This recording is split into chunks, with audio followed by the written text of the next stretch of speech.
ఓం శ్రీ పరమాత్మనే నమః. శ్రీ నారాయణ భట్టిరి గారు రచించినటువంటి శ్రీమన్నారాయణంలో మనం ఈరోజు 62వ దశకానికి వచ్చాం. 62వ దశకంలో ఉండే అంశం వచ్చి ఇంద్రయాగ నివారణం. అంటే ఇంద్రుని కోసం చేసే యాగాన్ని ఆపడం. ఎందుకు ఆపారు అంటే ఇంద్రుని వల్ల వర్షాలు పడుతున్నాయి, తన వల్లనే వర్షాలు పడుతున్నాయని అని గర్వించాడు ఆయన. ఈ గర్వము కృష్ణ పరమాత్మ గుర్తించారు. గుర్తించి ఆయనకు బుద్ధి చెప్పాలనుకున్నారు. మామూలుగా అయితే పిలిచి జీవాడులు పెట్టి చెప్పచ్చు, కానీ దానికన్నా తనకు తానే తప్పు తెలుసుకునే రకంగా చేయడం మనం బ్రహ్మదేవుడు కూడా ఎలా చేశాడు కృష్ణ పరమాత్మ చూసాము నా కథ. అంటే బ్రహ్మదేవుడు కూడా వచ్చి ఆయన స్తోత్రం చేసి క్షమించమని అడిగాడు. అలాగే ఈయన కూడా కల్పించడం కోసంగా, అహంకారం అడిగించడం కోసంగా కృష్ణ పరమాత్మ ఈ విధంగా చేస్తున్నారు. కాబట్టి కృష్ణ పరమాత్మ ఆయన వల్లే వర్షం పడుతుంది అనే అభిప్రాయంతో ఉన్న ఇంద్రుడికి బుద్ధి చెప్పాలని కాదు, భూమి మీద గోవర్ధన పర్వతాన్ని నమ్ముకున్నా, బ్రాహ్మణుని నమ్ముకున్నా కూడా వర్షం పడుతుంది అనే విషయాన్ని నిరూపించాడు. ఎవరికి? ఇంద్రుడికి. ఆ పూజల వల్ల నీ వల్లే కాదు అయ్యేది అనే గర్వం అనుకోవడం కోసం చేశాడు. కానీ నిజానికి ఇక్కడ మనకి భగవద్గీతలో ఉండే విశ్వరూప సందర్శనాన్ని విభూతి యోగాన్ని చూపించేశారు దీంట్లో. అది సూత్రం అయితే, ఇది భాష్యం కదా భాగవతం. భగవద్గీత సూత్రం అయితే భాగవతం భాష్యం. అందువల్ల ఎగ్జాంపుల్గా ఈ కథలు చూపిస్తున్నారు. అక్కడ విశ్వరూపాన్ని చూపించాడు పరమాత్మ. అలాగే ఇక్కడ కూడా తన యొక్క విశ్వరూపాన్ని గోవర్ధన పర్వతంలో ప్రవేశించి బయట వెళ్తూ ఉన్నాడు, మళ్ళీ దాంట్లో ఆత్మగా కనిపించాడు. ఏది? గోవర్ధన పర్వతంలో. అలాగే ఈ యొక్క దశకను చూపించారన్నమాట.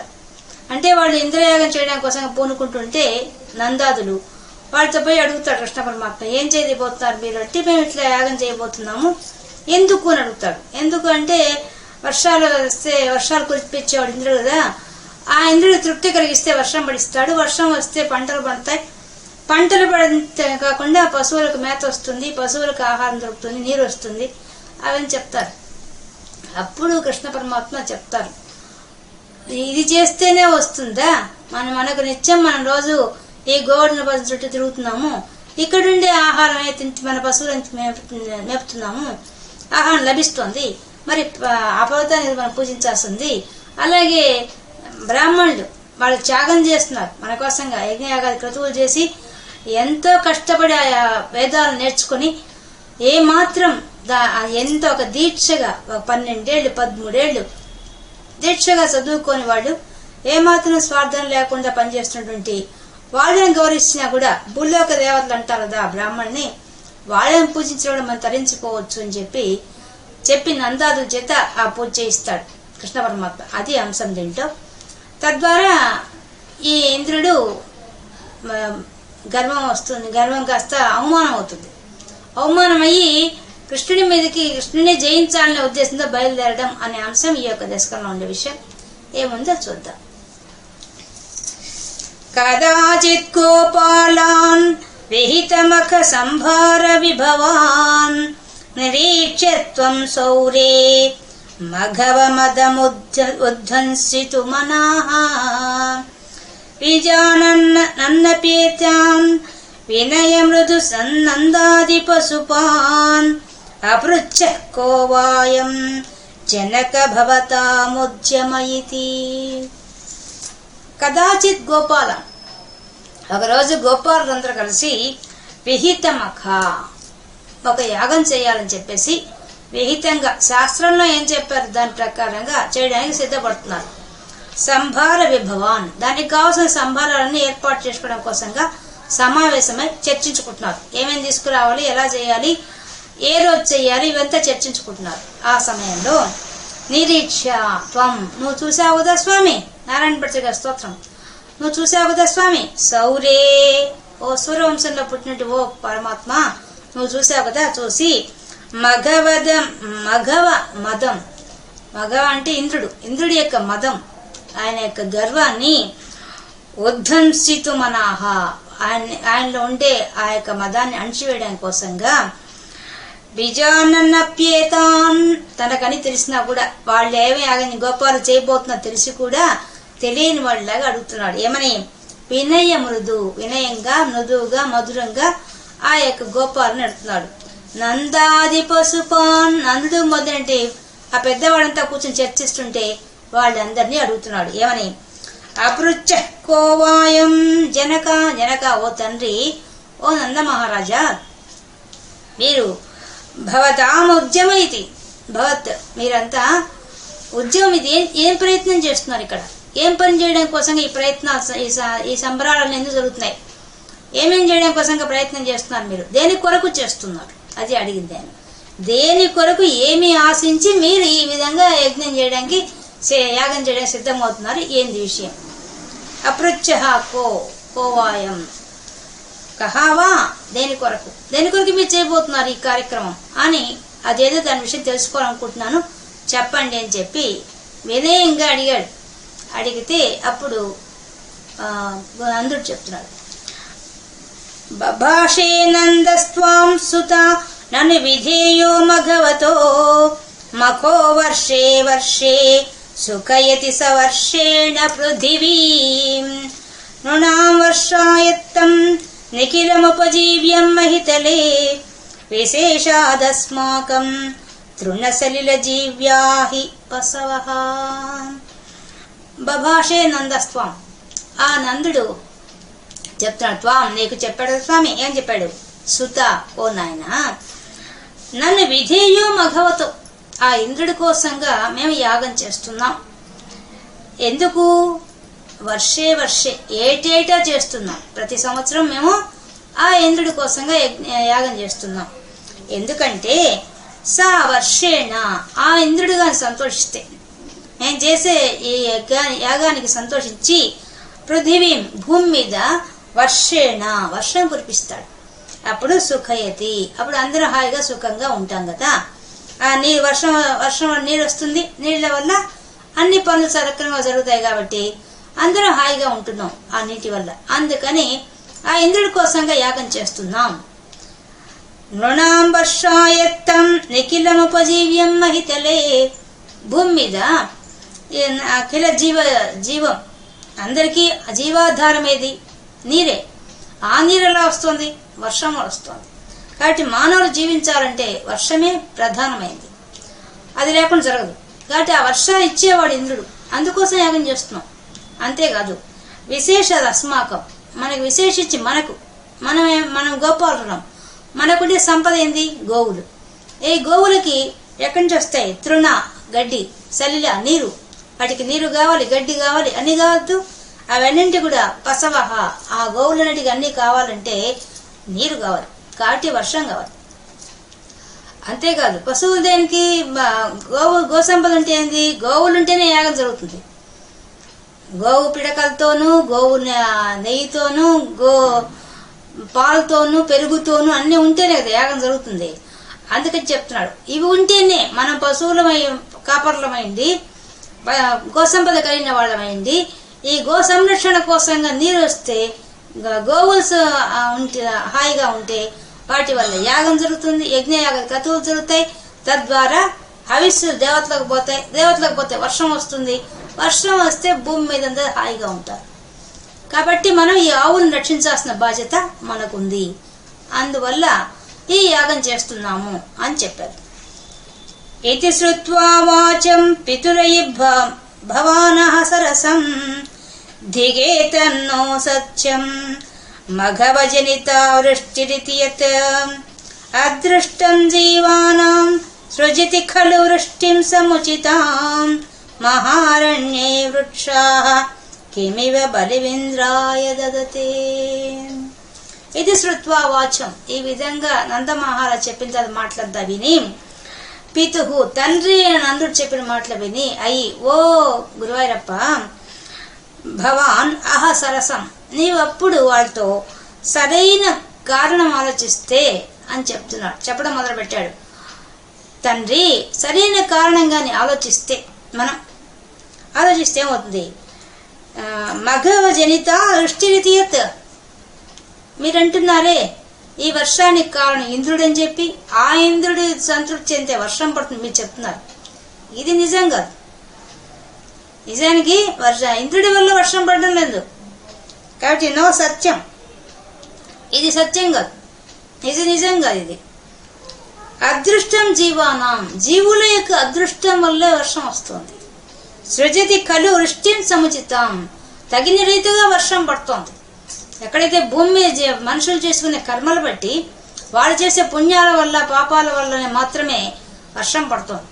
అంతే తప్ప ఒక్క ఇంద్రుడి వల్లే పడుతుందని చెప్పడానికి లేదు. అది మాత్రం అసత్యం.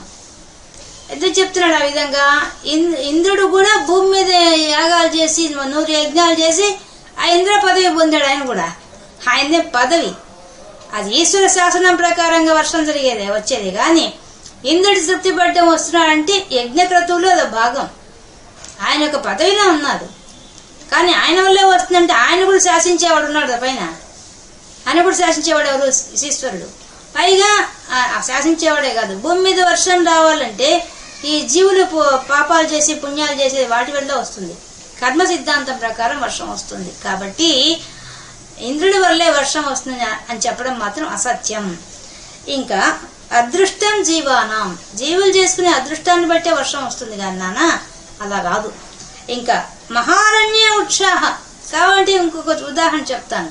మహారణ్య పెద్ద పెద్ద అడవులు ఉన్నాయి, అక్కడంతా వృక్షాలు ఉన్నాయి కదా, అవి ఏమి హవిస్సులు ఇస్తున్నాయి, ఏమి యాగాలు చేశాయి, ఏం బలిచ్చాయి దేవతలకి. మరి వాటికి అన్నిటికీ అవి ఎలా పెరుగుతున్నాయి? వాటికంతా నీళ్ళు ఇచ్చారు. కాబట్టి ఇది ఈశ్వరుడు నిర్ణయం తప్ప ఈ యొక్క ఇంద్రుడి మహిమ కాదు. ఇంద్రుడి వల్ల నమ్ముకుంటేనే వర్షం వస్తుంది కాదు.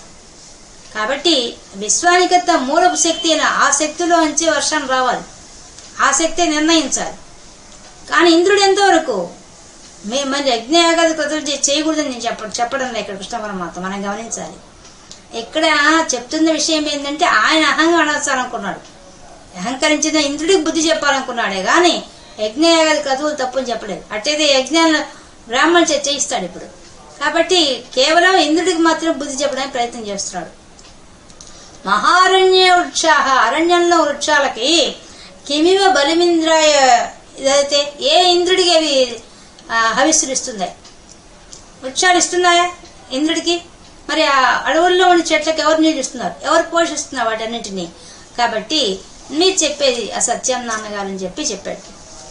ఇదంతావత్ సత్యం యదిహ పసవో నఃకులధనం తదా జీవ్యాయాసౌ బలిరచల భర్త్రే సముచితః సురేభ్యోప్యుత్కృష్టాన్ అనుధరణి దేవాక్షితితలే తతస్తే ఆరాధ్య ఇతి జగదిదత్వం నిజజనాన్. ఇదంతావత్ సత్యం. ఇప్పుడు మాత్రం మీరు చెప్పింది ఒకటి సత్యం ఉంది. ఏంటది? యదిహ పశవో నఃకులధనం, మన ఇక పశు సంపదే మన ముఖ్యమైనది. మన వంశానికి మూలమైంది పశు సంపద, ఈ గోసంపద. ఈ గోసంపద వల్ల తదాజీ వ్యాయాసం, వాటికి నిజమే మీరు చెప్పినట్టు వాటికి గడ్డి కావాలి, నీరు కావాలి, అన్నీ కావాలి. కానీ కావాలంటే నీరు కావాలి. ఆ నీరు ఎక్కడి నుంచి వస్తుందని చెప్పి మీరు ఇంద్రుడికి పూజ అని చెప్తున్నారు. కానీ అంతకన్నా మనమంతా ఎక్కడున్నాం? ఈ గోవర్ధన పర్వతం చుట్టూ ఉన్నాం. ఈ చుట్టూ ఉండే ప్రాంతంలోనే మనం ఆవులు మేపుకొస్తున్నాం. వాటికి కావాల్సిన నీరు లభిస్తోంది. ఇక్కడ యమునా నది పాడుతోంది, వాటికి నీరు లభిస్తోంది, మనకు నీరు లభిస్తోంది. మళ్ళీ గోవర్ధన పర్వతంలో వాటికి గడ్డి గాదం అన్ని దొరుకుతున్నాయి. కాబట్టి వాటికేం లోపట్లేదు. కాబట్టి బలి రచన భర్త్రే సముచితం, కాబట్టి సముచిత. కాబట్టి మనం ఏం చేయాలి? ఈ గోవర్ధన పర్వతాన్ని పూజ చేయాలి. ఇదే సముచితం. తగిన పని ఏదంటే ఈ గోవర్ధన పర్వతాన్ని మనం పూజించాలి. ఎందుకంటే మన ఆవులకు ఇది జీవాధారంగా ఉంది కాబట్టి. సురభ్యోప్యుత్కృష్ట, దేవతల కన్నా ఉత్కృష్టమైన వాళ్ళు నన్ను ధరణీ దేవాహ క్షితితలే, ఈ భూమి మీద నడిచే దేవతలు ఎవరంటే ఆ బ్రాహ్మణులు. వాళ్ళు వేదాంగాలు చదువుకొని యజ్ఞ యాగాది క్రతువులు చేస్తూ లోక కళ్యాణం కోసం జీవిస్తున్నారు. అలాంటి వాళ్ళకు పూజ చేయాలి. కాబట్టి అందువల్ల తే ప్యారాధ్య, వాళ్ళందరికీ పూజ చేయాలి. ఆ కొండకు పూజ చేయాలి, గోవర్ధన పర్వతానికి పూజ చేయాలి. మనకంతా జీవాధారం ఉంది కాబట్టి. మళ్ళీ ఈ మనకు లోక కళ్యాణం కోసం పనిచేసింటే ఈ బ్రాహ్మణులకు పూజ చేయాలి. ఇది జగదిదం త్వం నిజ జనాన్, నీ జనమైనటువంటి వాళ్ళందరికీ, గోపాలందరికీ కూడా నువ్వు చెప్పావు కదా స్వామి అని నారాయణ భట్టు గారు అంటున్నారు. భవద్వాచం శ్రుత్వా బహుమతియుతాస్తేపి పశుపాః ద్విజేంద్ర నర్చంతో బలిమద దురుచ్చైః స్థితిభృతే యదు ప్రాదక్షిణ్యం సుభృశమనమన్నాదరాయతాః త్వమాదః శైలాత్మా బలిమఖిలమాభీరపురతః. భగవద్వాచం శ్రుత్వా, నీ యొక్క వాక్యాలు వినిన తర్వాత బహుమతి యుతాస్తేపి, వాళ్ళంతా కూడా తేపి పశుపాహ, నీ యొక్క మాటలకంతా ఆ గోపాలందరూ కూడా వాళ్ళు బుద్ధిమంతుడు కాబట్టి నువ్వు చెప్పింది వాళ్ళు వెంటనే చేయాలని నిర్ణయించుకున్నారు. ఎందువల్ల చిన్నప్పటి నుంచి చూస్తున్నారు, పుట్టినప్పటి నుంచి ఎన్నో మహిమలు చూపిస్తున్నాడు కృష్ణ పరమాత్మ. కాబట్టి ఆయన చెప్పిందే వాళ్ళకి వేదం. అందుకని వాళ్ళందరూ కూడా చేయడానికి సిద్ధపడిపోయారు. ద్విజేంద్ర నర్చంతో, ఆ బ్రాహ్మణులందరూ కూర్చోబెట్టారు, చక్కగా పూజలు చేశారు. వాళ్ళకంతా గంధం పూసారు, బొట్లు పెట్టారు, పాదాలు కాళ్ళు కడిగారు, మంచి మంచి పట్టు వస్త్రాలు ఇచ్చారు, వాళ్ళకి పూజ చేశారు, పాద పూజలు చేశారు. బలిమద దురుచ్చైః క్షితిభృతే, ఇచ్చైః ఎత్తైన పర్వతమైనటువంటి ఆ యొక్క గోవర్ధన పర్వతానికి బలులు ఇచ్చారు. అనేక నైవేద్యాలు పెట్టారు. కొండ చుట్టూ భక్ష్య భోజ్య లేహ్య చోష్య పదార్థాలతో కలిపి ఓయమ్మ రాసులుగా పోసిన నైవేద్యాలు పెట్టారు. అంత ఆనందంతో పెట్టేశారు. అని చెప్పడం ఆలస్యం, వాళ్ళు హాయిగా వాళ్ళు ఆ భగవంతుడికి అన్ని నైవేద్యాలు ఏర్పాటు చేశాడు. కాబట్టి ఈ విధంగా అక్కడ బాగా వాళ్ళు అనేక పదార్థాలు తయారు చేసి అక్కడ చెప్తున్నారు. పరమాన్నాలు, అప్పాలు, గోధుమ పిండి వంటలు, పప్పులు, పండ్లు, ఆకుకూరలు, వందదగిన పదార్థాలన్నీ వండించారు. అన్ని రకాలు తెచ్చేస్తారు అక్కడ. ఆ విధంగా ఏర్పాటు చేశారు. క్షితిభృతే, ఆ పూజలు చేశారు, బ్రహ్మాండంగా చేశారు. ఇంకా ప్రదర్శన చేస్తున్నారు. యదు ప్రాదక్షిణ్యం, దాని చుట్టూ ప్రదర్శన చేస్తున్నారు ఆ గోవర్ధన పర్వతానికి. శుభ్రసు మనమన్నా ఆదరయుత, ఆదరంతో, ఎంతో ప్రేమతో, భక్తితో, శ్రద్ధతో నమస్కరిస్తూ మళ్ళీ తిరుగుతున్నాడు పైన. ప్రదర్శన చేయడం కూడా చాలా భక్తి శ్రద్ధతో పాటు ఎక్కువసార్లు తిరుగుతున్నారు. త్వమాదః శైలాత్మ, చూస్తూ ఉండగానే కృష్ణ పరమాత్మ ఆయన పోయి ఆ గోవర్ధన పర్వతంలో ప్రవేశించి బలిమఖిలం మాభీరపురతః, వాళ్ళు చూస్తుండగానే గోపాలతో చూస్తుండగా గోపాల మధ్యలో ఈయన ఉన్నాడు. మళ్ళీ గోవర్ధన పర్వతాన్ని ప్రవేశించి వీళ్ళు పెట్టిన ఆహార పదార్థాలు, అనేక రకాల ఆహార పదార్థాలు పెట్టారు చుట్టూ ఆ గోవర్ధన పర్వతానికి. అవన్నీ ఆ నైవేద్యంగా పెట్టినవన్నీ కూడా ఆయన త్వమాదః, నువ్వు తిన్నావు కదా స్వామి, ఆయన ఆరగించేశాడు. ఆ గోవర్ధన పర్వత రూపంలో వచ్చి మొత్తం తినేశాడు. ఆయన అక్కడ ఆ రూపంలో ఉన్నాడు. ఇక్కడ మళ్ళీ వెళ్ళి నిలబడి ఈయన భక్తుడిలాగా నమస్కారం పెడుతున్నాడు ఆ గోవర్ధన పర్వతానికి. తానే దాంట్లో ప్రవేశించి తింటున్నాడు. ఇక్కడ వెళ్తే బట్టి కలిసి దండం పెడుతున్నాడు, పూజ చేస్తున్నాడు. అదే విశ్వరూప సందర్శనం చూపించినట్టుగా, విభూతి యోగం చెప్పినట్టుగా చేస్తున్నారు. చేసేసరికి అవోచస్తైవం తాన్ కిమిహ విదగ్ధం మే నిగదితం గిరీంద్రో నన్వేష స్వబలిముపభుంక్తే స్వవపుషా అయం గోత్రద్విషి చ కుపితే రక్షితమలం సమస్తాన్నిత్యుక్తా జహృషురఖిల గోకులజుషః. అవోచస్త ఏవ అని చెప్పంగానే తాన్, నీవు కిమిహ విదగ్ధం మే నిగదితం, చూసారా నేను ఇప్పుడు చెప్పాను, చూసారా నేను చెప్పింది నిజమేం, చూసారా నేను అబద్ధం చెప్పానా, మీరే చూసారు కదా. ఇప్పుడు ఆ గోవర్ధన పర్వతం వచ్చి మీరు పెట్టిన పదార్థాలను తినేసింది. ఏ రాడైనా ఇంద్రుడు తిన్నాడా? ఇంద్రుడికి ఇన్నిసార్లు యాగం చేశారు, ఒక్క రోజున వచ్చి ఇంద్రుడు భోంచేశాడా? చూడండి, ఆ గోవర్ధన పర్వతం వచ్చి అన్ని ఆహార పదార్థాలు తీసుకుంది, స్వీకరించింది. గిరీంద్రోనన్వేష స్వబలి భుంక్తే, అది వచ్చి హాయిగా భోంచేసింది ఆ పదార్థాలన్నింటినీ కూడా. స్వవపుష, తన శరీరంతో, తన కొండ శరీరంతోనే. అయం గోత్రం, ఆ పర్వతం చూసావా, అంత పెద్ద పర్వతం వచ్చి మనకి పెట్టిన పదార్థాలను తినేసింది. కాబట్టి గోత్రద్విషి కుపితే రక్షితమలం, మీరంతా అనుకుంటున్నారేమో అమ్మో పర్వతాలకే రెక్కలు ఇరగొట్టినవాడు ఆ ఇంద్రుడు వచ్చి కోపంతో మన మీద పడతాడేమో అని మీ భయపడుతున్నారేమో. అవసరం లేదు. ఎందువల్ల ఈ పర్వతము ఎవరినైనా అంచినా మనం రక్షించగలదు. సమస్త రక్షితం మనం రక్షించే శక్తి దానికి ఉంది, సామర్థ్యం దానికి ఉంది.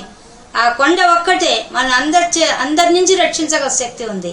అటువంటిది ఆ కొండ అని చెప్పగానే జహర్షులకిలా గోకుల దృషః, ఆ గోపాలందరూ కూడా అమిత ఆనందానికి గురయ్యారు. ఎందుకు వాళ్ళు అంత కష్టపడ్డారు, అంత చేశారు. ఇప్పుడేమో ఎక్కడ ఇంద్రుడు కోపం వస్తుందో, ఎక్కడ వర్షాలు కురిపించడో అని వాళ్ళు భయపడుతున్నారు మనసులో. కానీ ఆ భయాన్ని కూడా ఆయన తీసేశాడు. భయపడాల్సిన అవసరం ఏం లేదు. వాళ్ళు ఇంద్రుడు ఏమీ చేయలేడు మిమ్మల్ని, ఈ గోవర్ధన పర్వతమే అన్ని సాధించగలని చెప్పాడు.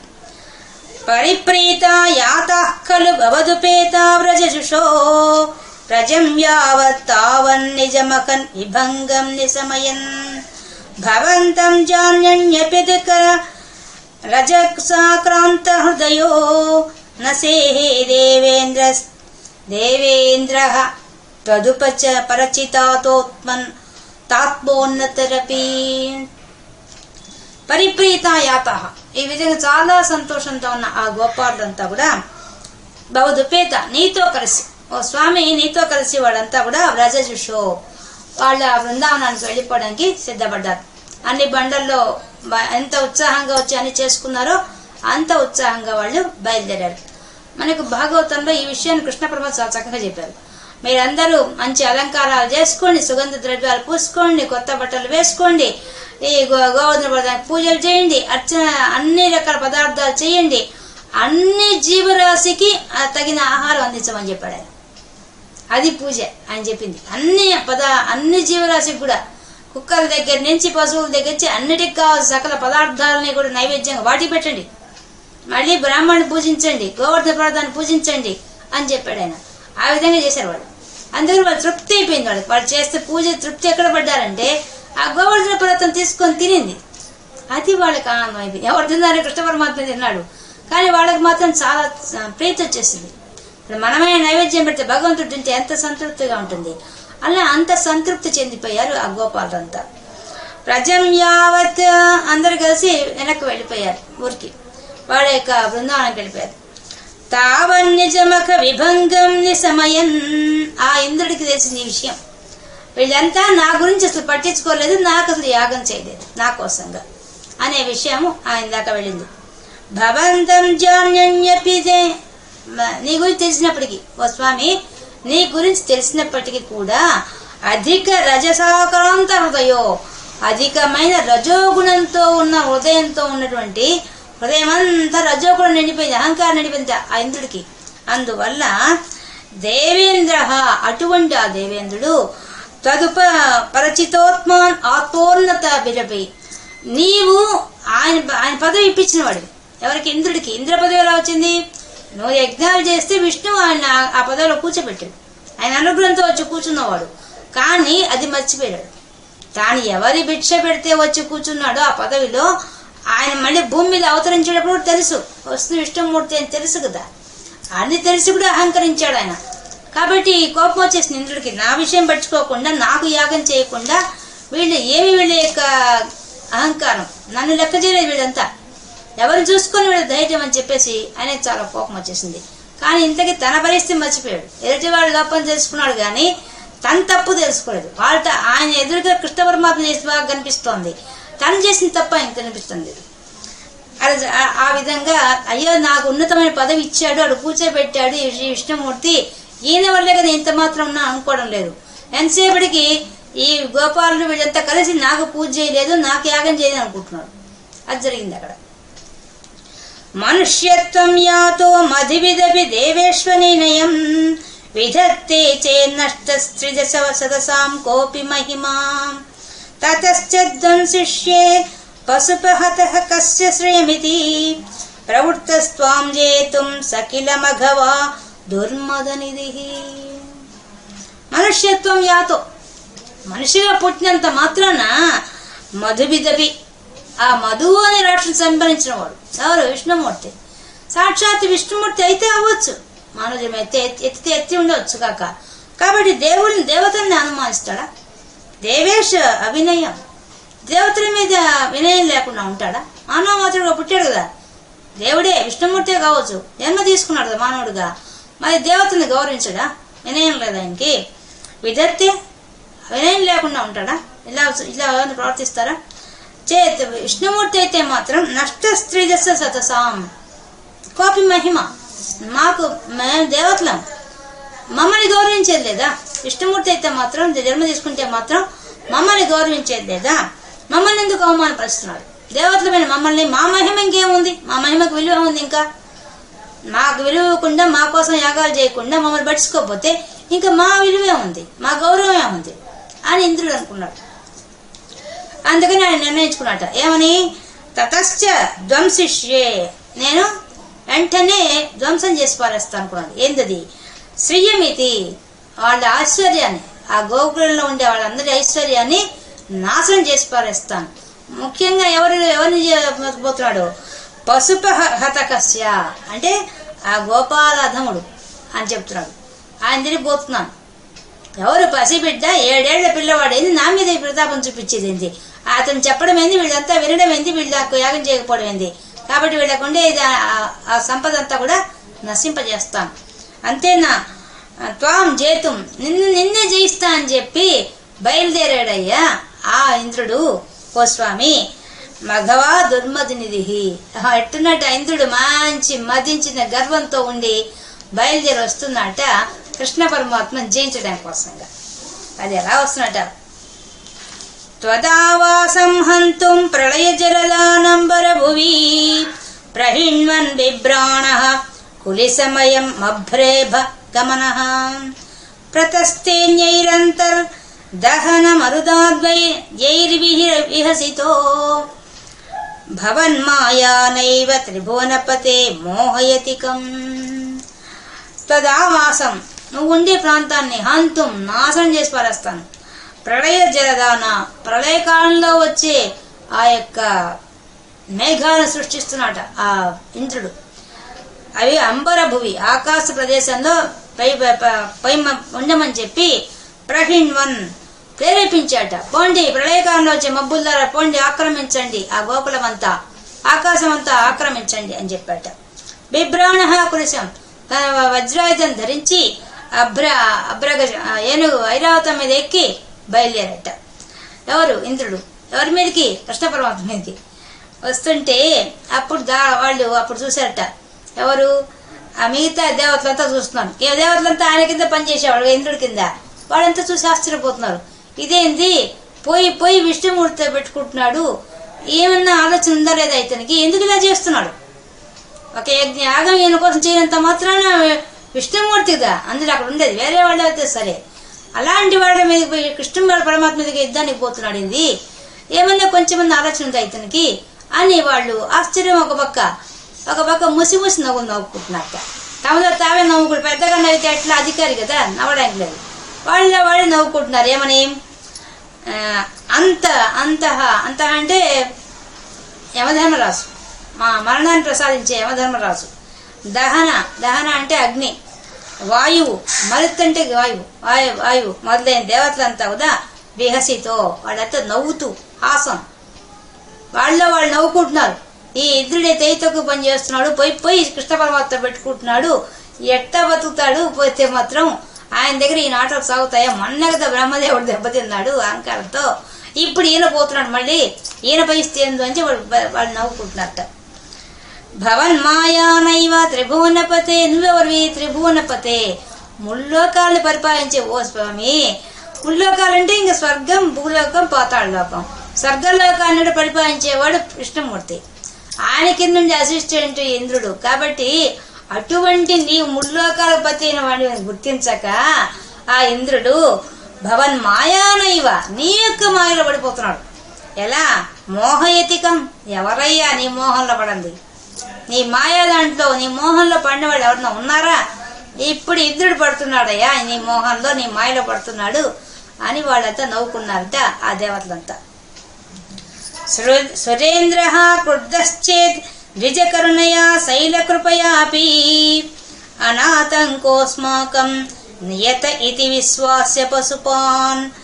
అహో కిం నాయాతో గిరిబిధితి సంచింత్య నివసన్ మరుద్గేహాధీశ ప్రణుదమురవైరిన్ మమ గదాం. సురేంద్ర, ఆ ఇంద్రుడు క్రుద్ధచ్చేత్ కోపంతో వస్తున్నట్టున్నాడని అందరూ మబ్బులు వస్తే భయం కదా, ఆ భయంకరమైన మబ్బులు వస్తాయి, ప్రళయకాలంలో వచ్చే మబ్బులు వస్తే భయం కదా, గోపాలంతో భయపడిపోయారు. అప్పుడు వాళ్ళకి చెప్తున్నాడు, మీకేం భయం ఎక్కర్లేదు, విజయకరుణయ్యా, మీకు బ్రాహ్మణ కథ పూజ చేశారు, వాళ్ళ ఆశీర్వాదం మీకు దండిగా ఉంది, వాళ్ళు వేదంగా చదువుకున్న వాళ్ళు, వాళ్ళ నోటి ఒక వ్యర్థం కాదు, వాళ్ళు మిమ్మల్ని ఆశీర్వదించారు, మంగళాశాసనం చేశారు, ఏమీ కాదు మీకు అన్నట్టు. మరియు శైల కృపయాపి, మరియు గోవర్ధన పర్వతం, అదే నీ పెట్టిన నైవేద్యం తెలియదు కదా, మీరు చూసారు, ప్రత్యక్షంగా చూసారు కదా, అటువంటి ఆ కొండ చూసుకుంటుంది మీ సంగతి, మీకేం భయం అక్కర్లేదు, మీకేం దిగులు ఎక్కర్లేదు. కాబట్టి అనాతంకోస్మాకం, ఇంకా మనకు భయం ఎందుకు, నీకేం భయం అక్కర్లేదు, మనకేం కాదు, మనల్ని ఏం చేయలేదు, ఎవరేం చేయలేదు. నియత, ఇది నిశ్చయం, ఇది విశ్వాస్య పశుపాన్, ఈ విధంగా నువ్వు ఆ గోపాలందరికీ కూడా విశ్వాసం కలిగించావు, నమ్మకం కలిగించావు కదా స్వామి, ఓ గురువాయూరప్ప. వాళ్ళు ఆ విధంగా భయపడిపోతుంటే వాళ్ళందరికీ నువ్వు ధైర్యం చెప్పి వాళ్లకు విశ్వాసం కలిగించావు కదా స్వామి. అహో కిం నాయాతో, ఇంకా ఏం చేస్తున్నాడు ఆ ఇంద్రుడేని నా మీదకి నన్ను జయిస్తాడు వస్తున్నాడా, రమన్ ఎలా వస్తాడు, ఏ విధంగా చేస్తాడో అని నువ్వు ఎదురు చూస్తున్నావు, ఎప్పుడు వస్తాడా గెలుద్దామని చెప్పి నువ్వు ఎదురు చూస్తున్నావు, బుద్ధి చెప్పాలని చెప్పి. కాబట్టి సంచింత్యం నివసన్, ఈ విధంగా అనుకుంటూ ఉన్నావు కదా స్వామి, ఎప్పుడు వస్తాడా అని నువ్వే ఎదురు చూస్తున్నావు ఆ ఇంద్రుడి కోసంగా, వస్తే నీ ప్రతాపం చూపించడానికి కోసంగా. అటువంటి ఓ స్వామి మరుత్ గేహాదీశ, నీవు ఎవరివి, ఆ వాయుపుర పట్టణవాసి, ప్రణుద తొలగించు, మురవైరిన్, మురా అనే రాక్షుడికి శత్రువైన ఓ స్వామి. ఎందుకు చెప్తున్నాడు, ఆ మురా అనే రాక్షుడికి కూడా అతనికి కూడా అహంకారమే, అహంకారంతో ఉన్న వాడి పేరు చెప్తున్నాడు ఇక్కడ. మమ గదాన్, నా యొక్క రోగాన్ని కూడా తొలగించవయ్యా, అంటే నాకు కూడా అహంకారమైన రోగం ఏమన్నా ఉంటే దాన్ని కూడా తొలగించు, ఇంద్రుడికి పోగొట్టినట్టు కాదు, నాకు కూడా కొంచెం మేము మానవులం, మనకు ఖచ్చితంగా అహంకారం ఉంటుంది, ఇంద్రుడన్నా జయిస్తాడు, మనం చేసడం కష్టం కదా, మన ఇంద్రియాలను చేసడే కష్టం, ఇంద్రియాల్లో పడిన అహంకారం చేయడం ఇంకా కష్టం. కాబట్టి నువ్వు కూడా నా యొక్క అహంకారం అనే రోగాన్ని తొలగించవయ్యా అని చెప్పి ఇక్కడ ప్రార్థిస్తున్నారు నారాయణ భట్టు గారు కృష్ణ పరమాత్మని, గురువాయూరప్పని. మనకి ఇక్కడ భాగవతంలో చెప్పారన్నమాట, అక్కడ ఏ విధంగా మాట్లాడారని. పర్వతాన్ని ప్రదర్శన చేసిన గొల్లవారు శ్రీకృష్ణుడితో కలిసి గొల్లపల్లి వెళ్ళిపోయారు. అప్పుడు తనను కాదని కొండను పూజించిన వృత్తాంతం తెలుసుకున్న దేవేంద్రుడు మహాకోపంతో ప్రళయం కలిగించే సంవర్తకాది మేఘాలతో ఈ విధంగా అన్నాడు. ఆ మేఘాల పేరు చెప్పారు, సంవర్తకం, ఆవర్తకం, పుష్కరం, ద్రోణం, కాలం, నీలం, వారుణం, తమస్సు, వారుణం. 9 వాయువులు, 9 మేఘాలతోనే భయంకరమైనవి. వాటిని ఉద్దేశం చెప్తున్నాడు, భూలోకంలో నందగోకంలో ఉన్న గొల్లలు పెరుగులు నేతులు తాగి బాగా పొగరెక్కున్నారు, వారికి భయం భక్తి లేకుండా పోయింది. కొండల గుంపుల కఠినమైన రెక్కల్ని తెగ నరికిన వజ్రాయుధం ధరించిన దేవేంద్రుణ్ణి నన్ను లక్ష్య పెట్టక, నా గురించి యాగం చేయక, ఆ శ్రీకృష్ణుని మాట నమ్ముకొని ఆ కొండకు పూజ చేసి ఇండ్లకు వెళ్ళిపోయారు. చూసారా, భూలోకంలో నందగోకులంలో ఉన్న గొల్లలు కృష్ణుని మాటలు విని నన్ను విడిచిపెట్టారు. ఆ కృష్ణుడు గురువు దేవత లేనివాడు, లోకానుభవం లేనివాడు, పసిపిల్లవాడు అందులో. కాబట్టి విననివాడు, నిలకడ లేనివాడు, మంచి గుణం లేనివాడు. కాబట్టి ఆ గొల్ల వాళ్ళకి ఏం తెలుస్తుంది, కృష్ణుడు చెప్పిన మాటే అన్ని వింటుంటారు. కాబట్టి ఓ మేఘములారా, మానవులైన గొల్లవారు మరణించే స్వభావం కలవారు. తమ గోసంపద శాశ్వతం అనుకొని కృష్ణుని ప్రేరణ చేత నన్ను గురించిన యాగం చేయడం మానివేశారు.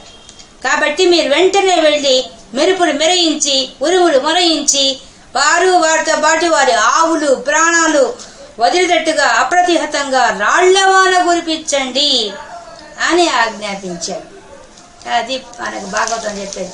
ఈ విధంగా కృష్ణ పరమాత్మ ఆయన బుద్ధి చెప్పడానికి ఏర్పాటు చేస్తే ఈయన ఈ విధంగా విజృంభించి ఇంద్రుడు ఆ యొక్క మేఘాలంతా ఆజ్ఞాపించి పంపిస్తున్నాడు ఆ గొల్లపల్లి మీదకి.